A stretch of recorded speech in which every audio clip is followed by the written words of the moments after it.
Viewers, welcome to Beyond Academics. ഞാൻ നിങ്ങളുടെ doctor Elizabeth വർഷപ്പോൾ. ഇന്നത്തെ എൻ്റെ ഒരു ഗസ്റ്റ് വന്ന് പറഞ്ഞ he has actually a phenomenal example of usually data-driven passion towards PhD. പുള്ളിക്കാരൻ ഒരു UGC നെറ്റ് സ്കോളറും കൂടിയാണ്. So I warmly welcome Advait, research scholar, the University of Kerala. Especially our specialization public health and healthcare economics ആണ്. Still we will ask Advait, can you just ചെറിയൊരു introduction തരാൻ പറ്റുമോ for the viewers? Hello, Advait Gopan. ഞാൻ university of കേരളയിൽ department of എക്കണോമിക്സിൽ PhD ആണ്. എന്റെ primary focus വർഷ പറഞ്ഞ പോലെ തന്നെ പബ്ലിക് ഹെൽത്തിലും അതേപോലെ ഹെൽത്ത് എക്കണോമിക്സും ആണ്. പിന്നെ പർട്ടിക്കുലർ ഇൻട്രസ്റ്റ് ഇൻ എക്കണോമെട്രിക്സ്. ഞാൻ കൂടുതലും ഇപ്പോൾ നിലവിൽ കൂടുതൽ വർക്ക് ചെയ്യുന്ന ഏരിയ എന്ന് പറയുന്നത് ഫിനാൻസ് ആൻഡ് സസ്റ്റൈനബിലിറ്റി ഫോക്കസ്ഡ് ആയിട്ടുള്ള എക്കണോമെട്രിക് തിയറിയായിട്ട് ബേസ്ഡ് ആയിട്ടുള്ള സബ്ജക്ട്സ് ആണ് ഞാൻ നിലവിൽ ഫോളോ ചെയ്യുന്നത്. അപ്പം ശരിക്കും പറഞ്ഞ എക്കണോമിക്സ് ഒരു പാഷനാണ് എക്കണോമെട്രിക്സ് എന്ന് പറയുന്നത് അല്ലെ? ശരിക്കും നമ്മൾ മാത്സ് പഠിക്കുന്നുണ്ട്, കുറച്ച് സ്റ്റാറ്റ്സ് ഉണ്ട്, കുറച്ച് എക്കണോമിക്സ്, എല്ലാം കൂടി ഇച്ചിരി ഉണ്ടാവും. I mean for to understand how econometrics works. അപ്പോൾ ഒരു സ്റ്റുഡൻറ്റിന് സ്റ്റാർട്ടിങ് ഫേസിൽ ഇപ്പോൾ ഒരു BA അല്ലെ MA പഠിക്കുന്ന ഒരു സ്റ്റുഡൻറ്റിന് എക്കണോമെട്രിക്സ് എന്ന് പറയുമ്പോൾ അവർക്കൊരു ഗ്രീക്ക് ആൻഡ് ലാറ്റിൻ പോലെയാണ്. It's very tough for to understand. ഞാൻ കഷ്ടപ്പെട്ടിട്ടുണ്ട് എൻ്റെ മാസ്റ്റേഴ്സിലൊക്കെ. എനിക്ക് ഇച്ചിരി ഒന്നും മനസ്സിലാവുന്നുണ്ടായിരുന്നില്ല. പിന്നെ നമ്മൾ വെൻ യു സ്റ്റാർട്ട് ലേണിംഗ്, പിന്നെ കുറച്ച് നമ്മൾ പ്രാക്ടിക്കൽ ഹാൻഡ്സ് ഓൺ ട്രെയിനിങ് കൊടുക്കുമ്പോൾ it's a very beautiful subject അല്ലേ? അപ്പൊ അദ്വൈത് എങ്ങനെയാണ് എക്കണോമെട്രിക്സിന് what inspired you to choose econometrics? എന്തൊക്കെ ബുക്കാണ് വായിച്ചത്? ഞാൻ എക്കണോമെട്രിക്സിലോട്ട് ഇൻട്രൊഡ്യൂസ്ഡ് ആവുന്നത് പോസ്റ്റ് ഗ്രാജുവേറ്റ് ടൈമിൽ. അപ്പം at the time covid time ആയിരുന്നു. So it was lockdown and we had no other resource. അപ്പൊ ഞാൻ സത്യം പറഞ്ഞാൽ സ്വന്തമായിട്ട് we have to swim on our own. Teachers class എടുക്കും, പക്ഷെ അത് ഓൺലൈൻ ക്ലാസ്സസ് ആയതുകൊണ്ട് തന്നെ അതിന്റെ മനസ്സിലാക്കിയെടുക്കാൻ ഒരു ഡിഫിക്കൽട്ടി ഉണ്ട്. അപ്പൊ ഫസ്റ്റ് എന്ന് പറയുന്ന വളരെ ബേസിക് ആയിട്ടുള്ള ഗൈഡ് നമ്മളിപ്പം എനിക്കൊന്ന് മറ്റേ നമ്മളെ സ്റ്റേറ്റ് യൂണിവേഴ്സിറ്റീസ് പഠിക്കുന്ന കുട്ടികൾക്ക് മനസ്സിലാവും. വളരെ ബേസിക് ആയിട്ടുള്ള ഗൈഡ് പോലത്തെ ഉള്ള ടെക്സ്റ്റ് വളരെ പ്ലെയിൻ ഇംഗ്ലീഷിൽ അവരെന്താണോ എക്സ്പ്ലെയിൻ ചെയ്യുന്നത് അത് വായിച്ചാണ് തുടങ്ങുന്നത്. അത് അത് വായിക്കുമ്പോൾ നമുക്കും മനസ്സിലാവും ഇത് എന്തോ ചെറിയൊരു മിസ്സിംഗ് ഉള്ളതായിട്ട് നമുക്ക് എപ്പോഴും ഫീൽ ചെയ്യും. നമുക്ക് അതിനകത്ത് കാര്യം പറഞ്ഞിട്ടുണ്ടാവും, പക്ഷെ we will not get what the complete picture. So ഞാൻ അങ്ങനെ ഇരുന്ന് നോക്കിയപ്പോഴാണ് ആമസോണിൽ ഒരു ടെക്സ്റ്റ് ബുക്ക് കാണുന്നത്. Textbook on econometrics. It's a very plain textbook. അതാണ് സത്യം പറഞ്ഞാൽ എനിക്ക് ആദ്യമായിട്ട് that's a very good textbook for if you are a absolute beginner in econometrics. I suggest that. അതിൽ നിന്നാണ് ഞാൻ സ്റ്റാർട്ട് ചെയ്യുന്നത്.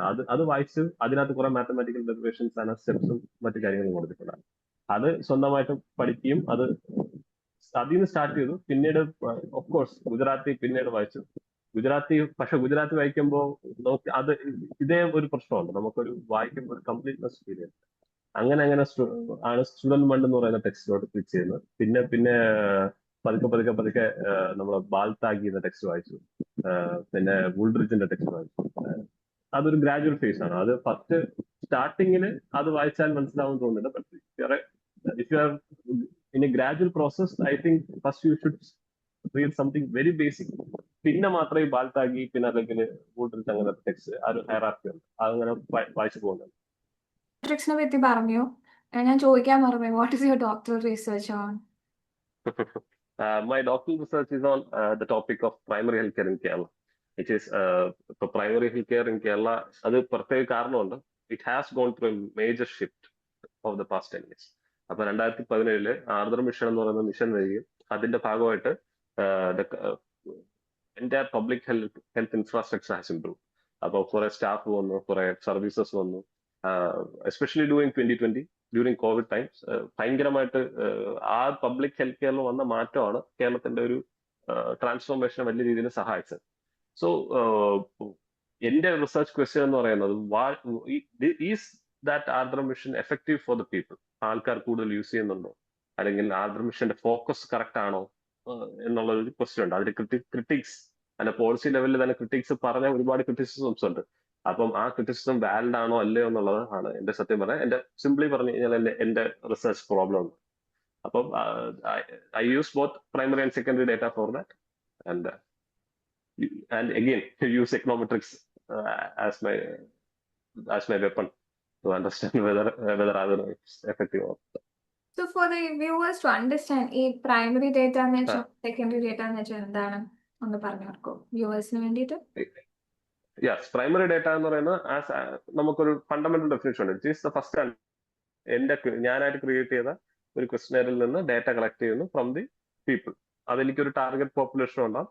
ആ ടാർഗറ്റ് പോപ്പുലേഷൻ ഞാനൊരു സാമ്പിളിനെ സെലക്ട് ചെയ്യും. ആ സെലക്ട് ചെയ്ത സാമ്പിളിൽ നിന്ന് എടുക്കുന്ന ഡേറ്റ ആയിരിക്കും പ്രൈമറി ഡേറ്റ. ആൻഡ് എൻ്റെ proprietary of the data will be mine. അതിന്റെ എല്ലാ തരത്തിലുള്ള ഓണർഷിപ്പും അതിന്റെ എല്ലാ തരത്തിലുള്ള റൈറ്റ്സും എന്റെ പക്കലായിരിക്കും. പക്ഷെ when you taking secondary data എന്ന് പറയുമ്പോൾ ഇച്ചിരി മാക്രോ ലെവൽ ഡേറ്റ ആയിരിക്കും. നമുക്ക് ഇൻഡിവിജ്വലിനായിരിക്കില്ല നമ്മൾ ഡീൽ ചെയ്യുന്നത്. ഒന്നെങ്കിൽ ഡിസ്ട്രിക്ട് ബേസ്ഡ് ഡേറ്റ ആയിരിക്കും, അല്ലെങ്കിൽ സ്റ്റേറ്റ് ബേസ്ഡ് ഡേറ്റ ആയിരിക്കും.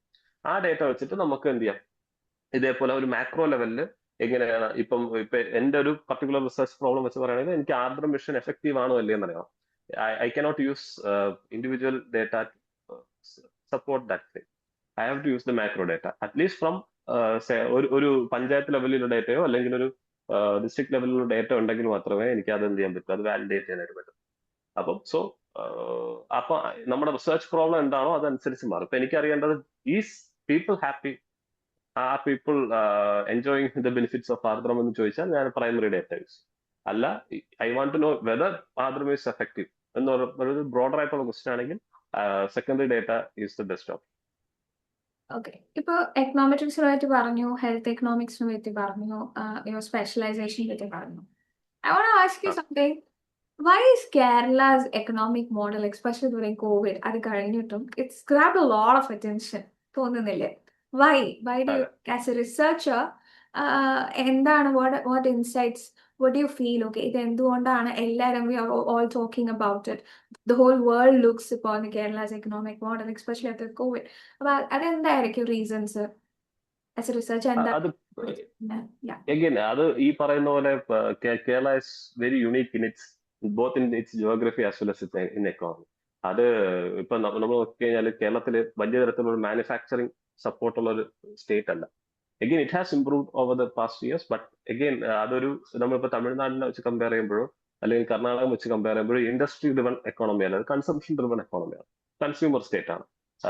പക്ഷെ നമ്മളൊരു കൺസ്യൂമർ സ്റ്റേറ്റിൽ നിന്ന് എക്സ്പെക്ട് ചെയ്യുന്ന തരത്തിലുള്ള ഒരു ഹ്യൂമൻ ഡെവലപ്മെന്റ് അല്ല നമുക്കുള്ളത്. എസ്പെഷ്യലി മറ്റേ നമ്മളിപ്പോ ഹെൽത്ത് എടുത്താലും എഡ്യൂക്കേഷൻ എടുത്താലും when compared to other states. ഇപ്പൊ നമ്മൾ തമിഴ്നാടും ഇപ്പൊ നമ്മളൊക്കെ GDP പെർ ക്യാപിറ്റൽ ടോപ്പാണ് തെലങ്കാനയും അതേപോലെ തമിഴ്നാടും അതേപോലെ തന്നെ കർണാടകവും.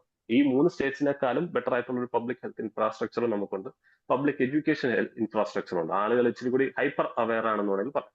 അപ്പോൾ ഇതൊരു കോൺട്രഡിക്ഷൻ ആണ്. നമ്മൾ പൊതുവെ ഇപ്പൊ ചൈനയുടെ എക്സാമ്പിൾ എടുക്കുമ്പോഴാണെങ്കിലും സൗത്ത് കൊറിയയുടെ എക്സാമ്പിൾ എടുക്കുമ്പോഴാണെങ്കിലും ജപ്പാന്റെ example എടുക്കുമ്പോഴാണെങ്കിലും their human development is boosted through their economic growth. അവരുടെ സാമ്പത്തികമായിട്ടുള്ള അല്ലെങ്കിൽ അവരുടെ മാനുഫാക്ചറിങ് ഇൻഡസ്ട്രിയൽ ഗ്രോത്ത് ആണ് is the primary reason for the human development. കേരളത്തിന്റെ കേസിൽ കേരളത്തിന്റെ ഹ്യൂമൻ ഡെവലപ്മെന്റ് എന്ന് പറയുന്നത് ഈ പറയുന്ന പോലെ റെമിറ്റൻസസിൽ നിന്നും അല്ലാതെ എക്സ്റ്റേണൽ ആയിട്ടുള്ള ഫോഴ്സസിൽ നിന്നാണ്. കേരളത്തിന്റെ തന്നെ ഇൻഹറന്റ് ആയിട്ടുള്ള എക്കണോമിക് സ്ട്രക്ചർ ഉണ്ടല്ല. അപ്പൊ ഒരേ സമയം തന്നെ കേരള റോബസ്റ്റ് ആണോ എന്ന് വെച്ചാൽ റോബസ്റ്റും ആണ്, എന്നാൽ കേരള വീക്ക് ആണോ എന്ന് വെച്ചാൽ വീക്കും ആണ്. നമുക്കിപ്പോ കേരളത്തിന്റെ അകത്ത് ഒരു ക്രൈസിസ് വന്നു കഴിഞ്ഞാൽ Kerala is more susceptible to that crisis. Vulnerable ആണ്, ഭയങ്കരമായിട്ട് വൾണറബിളും ആണ്. എന്നാൽ കേരളം പിടിച്ചു നിൽക്കുമോ എന്ന് വെച്ചാൽ പിടിച്ചു നിൽക്കുകയും ചെയ്യും. There is this unique, what do you call, unique situation in Kerala. Okay, ഞാൻ ചോദിക്കുന്നത് വെച്ചാൽ ഇപ്പൊ എക്കണോമെട്രിക്സ് പറ്റി നമ്മളിപ്പോ പറഞ്ഞായിരുന്നു. എന്തൊക്കെ സോഫ്റ്റ്വെയർസ് ആണ് have you learn so far? എവിടെ നിന്നാണ് സ്റ്റാർട്ട് ചെയ്തത്? ഇപ്പൊ ഞാൻ SPSS നിന്നാണ് ഗ്രാജുവലി പിന്നെ ഗ്രിറ്റിൽ സ്റ്റേറ്റ് ഒക്കെ യൂസ് ചെയ്ത് തുടങ്ങിയത്. ഇപ്പം സ്റ്റാറ്റിസ്റ്റിക്സ് ആണ് Okay. അറിയുന്നത്. So what software did you learn so far? Were did you start also? How did you start also? Yeah, എല്ലാവരും സ്റ്റാർട്ട് ചെയ്യുന്ന പോലെ ഞാനും SPSS സ്റ്റാർട്ട് ചെയ്തത്. അപ്പൊ SPSS ആണ് എല്ലാവർക്കും ഒരു എന്താ പറയുക, നമ്മൾ വർക്ക്ഷോപ്പിന് പോകുമ്പോഴും ആദ്യമായിട്ട് SPSS ആയിരിക്കും ഇൻട്രൊഡ്യൂസ് ചെയ്യുന്നത്. അപ്പം SPSS കാരണം അതാണ് ഒരു ഗോ ടു സോഫ്റ്റ്വെയർ എന്ന് പറയുന്നത്. പിന്നീട് പക്ഷെ SPSS വളരെ അധികം ലിമിറ്റേഷൻസ് ഉള്ള, ഒരുപാട് ലിമിറ്റേഷൻസ് ഉള്ള ഒരു സോഫ്റ്റ്വെയർ ആണ്. നമ്മൾ പിന്നീട് especially if you are using with secondary data. Secondary data use ചെയ്താൽ SPSS കൊണ്ട് നമുക്ക് ഒരു പ്രോഗ്രസ് ചെയ്യാനായിട്ട് പറ്റില്ല. അങ്ങനെ ഇരിക്കുമ്പോഴാണ് ഗ്രിറ്റിൽ കാണുന്നത്. ഗ്രിറ്റിൽ ഒരു ഫ്രീ സോഫ്റ്റ്വെയർ ആണ്, SPSS പോലെയല്ല. അത് മാത്രമല്ല, ഞാൻ ഈ ഗ്രിറ്റിൽ കാണുന്നതിന് മുമ്പ് വേറൊരു സോഫ്റ്റ്വെയർ പഠിച്ചു, ജാമോവി എന്നുള്ളത്. It's an alternative to SPSS. SPSS എന്ന് പറയുന്നത് ഈ SPSS ആണ് ജാമോവി സത്യം പറഞ്ഞാൽ. It's an open access software. നമുക്ക് എല്ലാവർക്കും ഫ്രീ ആയിട്ട് എടുക്കാൻ പറ്റുന്ന ഓപ്പൺ സോഴ്സ് സോഫ്റ്റ്വെയർ ആണ്. അതാണ് സത്യം പറഞ്ഞാല് അതിനകത്ത് അതിന്റെ ഒരു ഗുണം എന്ന് പറഞ്ഞാൽ നമുക്ക് ഒരേ സമയം ടെസ്റ്റ് ചെയ്യുന്നത് മാത്രമല്ല, ടെസ്റ്റിന്റെ കൂടെ അസംഷൻസും ഉണ്ടാവും. ആ അസംഷൻസും കൂടെ ടെസ്റ്റ് ചെയ്യാനായിട്ട് അവർ സഹായിക്കും. അപ്പൊ എന്താണ് ഇപ്പൊ സപ്പോസ് നമ്മൾ we are using one way ANOVA, it's a statistical test. നമ്മൾ വൺ വേ അനോവ ചെയ്യുമ്പോൾ അതിന്റെ കൂടെ തന്നെ കുറച്ചും കൂടെ അതിന്റെ ഡയഗ്നോസ്റ്റിക് ചെക്സ് ആണ്. ഒന്ന് പറയുന്നത് നോർമൽ ആണോ, അല്ലെങ്കിൽ അതിന്റെ ഹോം വേരിയൻസസ് ഈക്വൽ ആണോ. ഈ SPSS-നകത്ത് നമുക്ക് അങ്ങനെ ചെയ്യാൻ പറ്റും. നമുക്ക് അതേസമയം ഈ ജാമോവി യൂസ് ചെയ്യുമ്പോൾ അറ്റ് ദ സെയിം ടൈം നമുക്ക് റിസൾട്ട് തന്നെ അതിന്റെ അസംഷൻസ് ചെക്ക് ചെയ്യാൻ പറ്റും. അങ്ങനെയാണ് എനിക്ക് അതാണ് സത്യം പറഞ്ഞാൽ ഇച്ചിരി കൂടി ഹെൽപ്ഫുൾ ആയിട്ട് തോന്നിയ സോഫ്റ്റ്വെയർ. പിന്നീട് സെക്കൻഡറി ഡേറ്റയിൽ എനിക്ക് ഇൻട്രസ്റ്റ് വരുന്നത് എന്റെ PhD second year. I I have used NFHS, data called NFHS, national family health survey data. അപ്പൊ ആ ഡേറ്റയെ പറ്റി പഠിക്കണമെങ്കിൽ നമുക്ക് R എന്ന് പറയുന്ന സോഫ്റ്റ്വെയർ ഉണ്ട്. It is also an open source software. അപ്പം NFHS യൂസ് ചെയ്യണമെങ്കിൽ നമുക്ക് അറിഞ്ഞിരുന്നാലേ പറ്റുള്ളൂ. കാരണം അതിനകത്ത് ഡേറ്റ മെർജിങ് ഉണ്ട്. അതേപോലെ ഡേറ്റ നമ്മൾ സാധാരണ ഡേറ്റ എടുക്കുന്ന പോലെ ഡയറക്റ്റ് ആയിട്ട് യൂസ് ചെയ്യാൻ പറ്റുന്ന ഒരു ഡേറ്റയാണ്.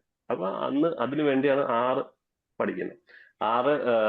അത് ഇച്ചിരി കൂടി കോംപ്ലിക്കേറ്റഡ് ആണ്. നമുക്ക് കോഡും കൂടി അതിനകത്ത് പഠിക്കണം. പിന്നെ സെക്കൻഡറി ഡേറ്റയിൽ യൂസ് ചെയ്യാനായിട്ട് പിന്നെ EViews-ഉം സ്റ്റാറ്റയും, ഇത് രണ്ടുമാണ് പ്രധാനമായിട്ടും സെക്കൻഡറി ഡേറ്റയ്ക്ക് വേണ്ടി ഞാൻ പഠിച്ചത്. EViews ആണ് if you are dealing with time series, best software is EViews. അത് EViews യൂസ് ചെയ്തിട്ടുള്ളവർക്ക് അറിയാൻ പറ്റും. ടൈം സീരീസ് റിലേറ്റഡ് ആയിട്ടുള്ള എല്ലാ തരത്തിലുള്ള ടെസ്റ്റും EViews പോസിബിൾ ആണ്. അതെ, EViews ആണ് ഇച്ചിരി കൂടി കംഫർട്ടബിൾ. പക്ഷേ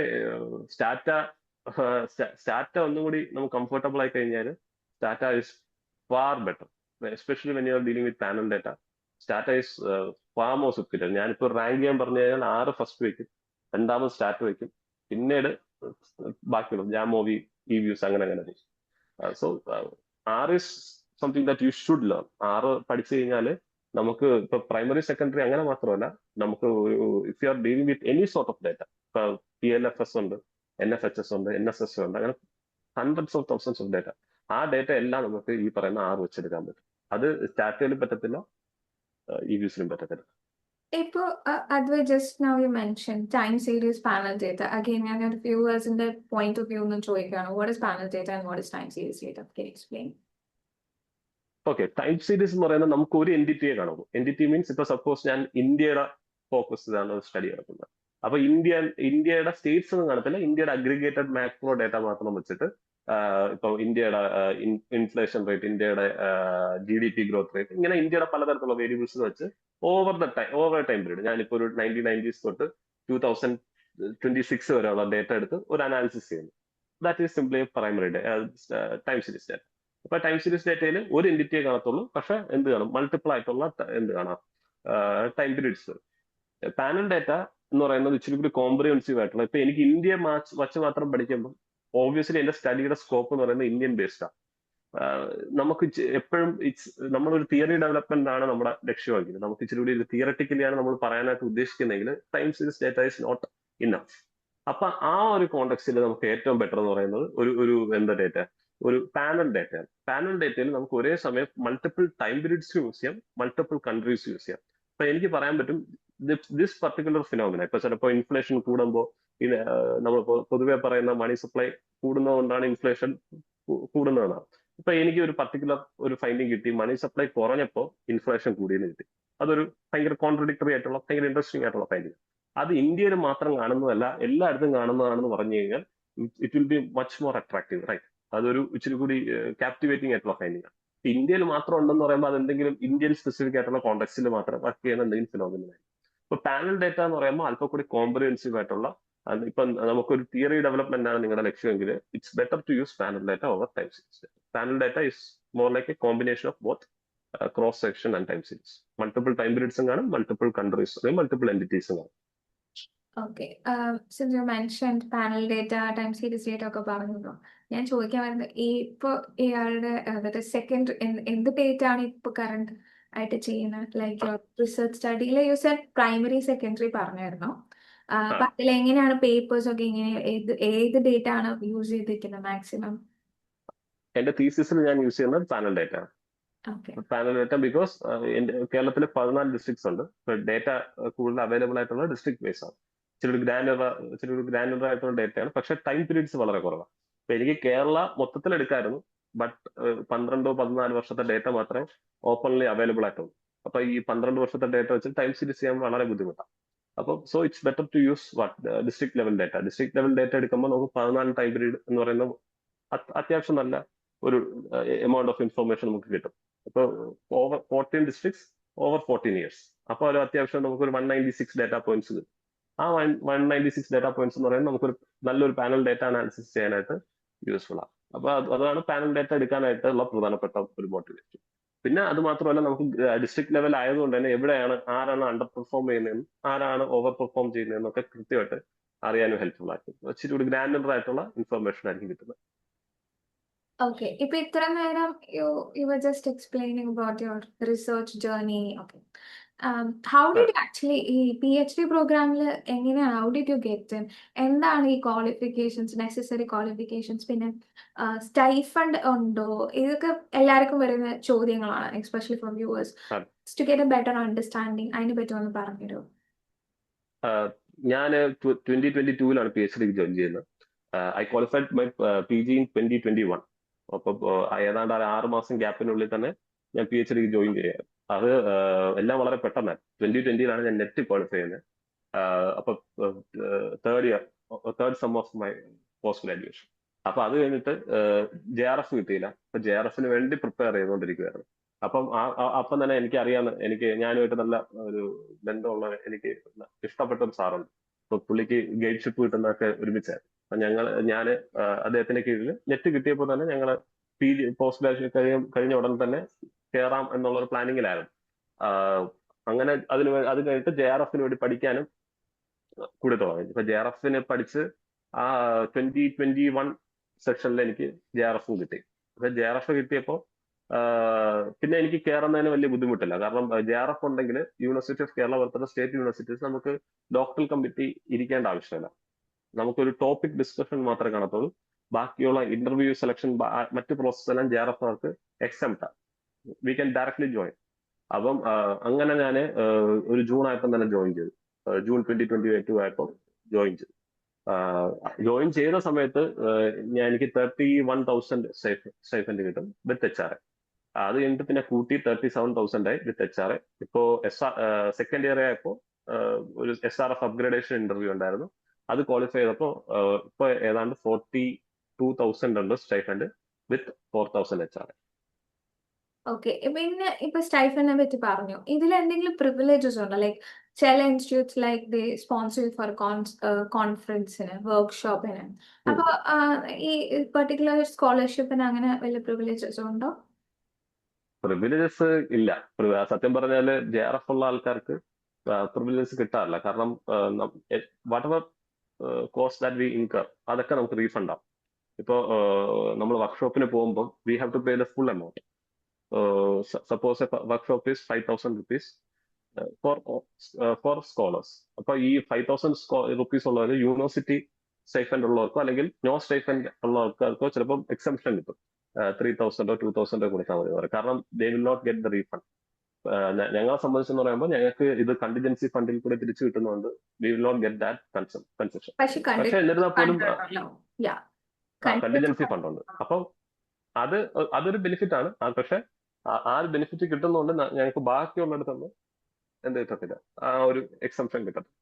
പിന്നെ ഇത് JRF ഉള്ളതിന്റെ ഒരു JRF എടുക്കണം എന്നാണ് എന്റെ ഒരു സജഷൻ. ബിക്കോസ് PhD എന്ന് പറയുന്നത് വളരെ കോസ്റ്റ് ഇൻകറിംഗ് ആയിട്ടുള്ള, വളരെ നമുക്ക് ഇപ്പോ ഇപ്പൊ കേരളത്തിൽ തന്നെ നിന്നുകൊണ്ട് നമുക്കൊരു PhD കരിയർ, ഒരു ഫ്രൂട്ട്ഫുൾ ആയിട്ടുള്ള ഒരു കരിയർ ഉണ്ടാക്കാൻ പറ്റുമെന്ന് പറഞ്ഞാൽ എനിക്ക് തോന്നുന്നില്ല.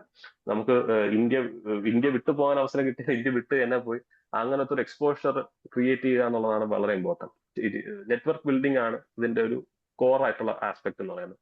ഇപ്പൊ എവിടെയൊക്കെ അവസരം കിട്ടുന്നുണ്ടോ അവിടെയൊക്കെ ചെന്ന് ഓൺലൈനായിട്ടും അല്ല ഇൻ പേഴ്സൺ ആയിട്ട് തന്നെ ചെന്ന് ആ ആ ഒരു അവസരങ്ങളെ യൂസ് ചെയ്യുക എന്നുള്ളതാണ്. അപ്പം എത്ര ചെലവ് വന്നാലും അത് നമുക്ക് എന്ത് ചെയ്യാൻ പറ്റണം, അഫോർഡ് ചെയ്യാൻ പറ്റണം. So it's better to use എന്താണ് ഇപ്പൊ ആ സ്റ്റൈഫൻഡ് കിട്ടുന്നെങ്കിൽ ആ സ്റ്റൈഫൻഡ് ഇങ്ങനത്തെ കാര്യങ്ങൾക്ക് വേണ്ടി യൂസ് ചെയ്യാം. ഇപ്പം നല്ല ലാപ്ടോപ്പ് എടുക്കുന്ന തൊട്ട് ഫ്ലൈറ്റ് ചാർജസ് വരെയുള്ള എല്ലാ കാര്യങ്ങളും നമുക്ക് ഈ പറയുന്ന സ്റ്റൈഫൻഡിലോട്ട് കവർ ചെയ്യാം. ഇപ്പൊ സ്റ്റൈഫൻഡിനെ പറ്റി പറഞ്ഞു, അങ്ങനെ സ്കോളർഷിപ്പിനെ പറ്റിയൊക്കെ പറഞ്ഞില്ലേ. ഇപ്പൊ ആ, യൂണിവേഴ്സിറ്റി ഫീസ് ഉണ്ടോ? ഇപ്പൊ ഞങ്ങൾക്ക് NIT one semester use to pay fees apart from stipend. ഞങ്ങൾ ഫീസ് പേ ചെയ്യണം, ഹോസ്റ്റൽ ഫീസ് ഉണ്ടായിരുന്നു. yeah. അപ്പൊ അങ്ങനെ യൂണിവേഴ്സിറ്റിയിലുണ്ടോ? അതെന്തോ ഫ്രീ ആണോ, എങ്ങനെയാണ്? ഞങ്ങൾക്ക് രണ്ട് ലെവൽ ഫീസ് ഉണ്ട്. ഉം. ഒന്ന് യൂണിവേഴ്സിറ്റി ലെവൽ ഫീസ് ആണ്, രണ്ട് നമുക്ക് റിസർച്ച് സെന്റർ ലെവൽ ഫീസ് ആണ്. യൂണിവേഴ്സിറ്റി ലെവൽ ഫീസ് എന്ന് പറയുന്നത് നമ്മൾ ഡയറക്റ്റ് യൂണിവേഴ്സിറ്റിയുടെ പോർട്ടലിൽ കയറി കൊടുക്കുന്നതാണ്. മെയിൻലി ഓപ്പൺ ഡിഫൻസ് ഫീസ് ഉണ്ട്, അത് ദാറ്റ് ഈസ് സംവെയർ അറൌണ്ട് 1500. പിന്നെ ഒരു റിസർച്ച് ഫീസ് ഉണ്ട്, അത് 1000 സംതിങ് ആണ് അതിന്റെ ഇത് വരുന്നത്. അത് ഓരോ വർഷം കഴിയുമ്പോഴും അതിന്റെ സ്ട്രക്ചറിൽ മാറ്റം വരും. പിന്നെ അല്ല റിസർച്ച് സെന്ററിന് ഡയറക്റ്റ് ആയിട്ട് അടയ്ക്കണം.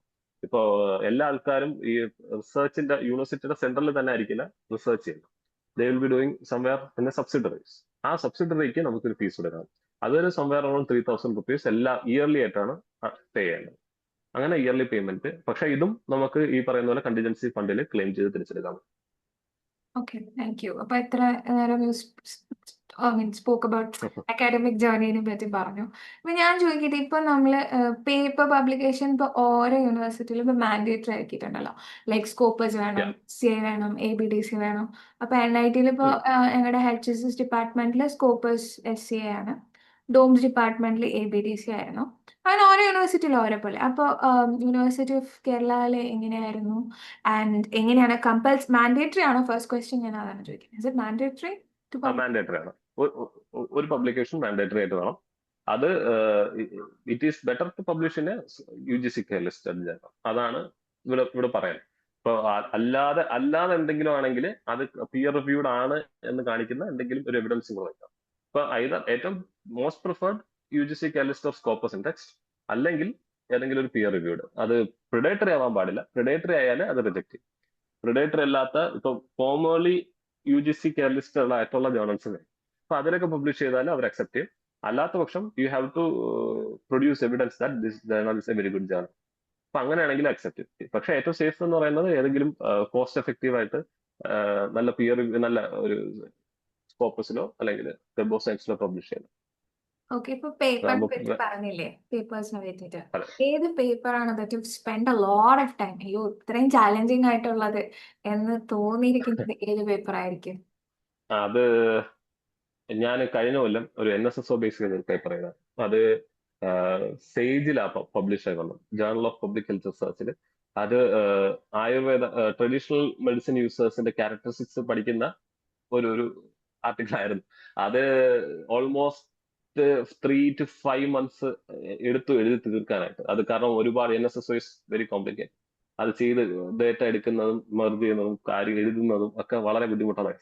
അതെല്ലാം കഴിഞ്ഞിട്ട് അതിന്റെ റിവ്യൂ എന്നതും ഒരു വലിയ ലിസ്റ്റ് ഓഫ് സജഷൻസും കറക്ഷൻസും ഉണ്ടായിരുന്നു. അതും കറക്റ്റ് ചെയ്ത് അതെല്ലാം പബ്ലിഷ് ചെയ്ത് വന്നപ്പോഴത്തേക്ക് ഡിസംബറാണ്. കഴിഞ്ഞ കൊല്ലം ഡിസംബറിലാണ് അത് പബ്ലിഷ് ചെയ്ത് വരുന്നത്. അത് പബ്ലിഷ് ചെയ്ത് വന്ന എനിക്ക് എന്റെ ആദ്യത്തെ സൈറ്റേഷൻ കിട്ടുന്നതും ആ പേപ്പറിൽ. ഞാൻ സത്യം പറഞ്ഞാൽ ആ പേപ്പറിൽ ഒരു ക്രിറ്റിസിസം പോലെയാണ് എഴുതിയിരിക്കുന്നത്. അതായത് ഇന്ത്യയിൽ വലിയ രീതിയിൽ സെൽഫ് മെഡിക്കേറ്റഡ് ആയിട്ടുള്ള ആയുർവേദ യൂസേഴ്സ് വളരെ കൂടുതലാണ്.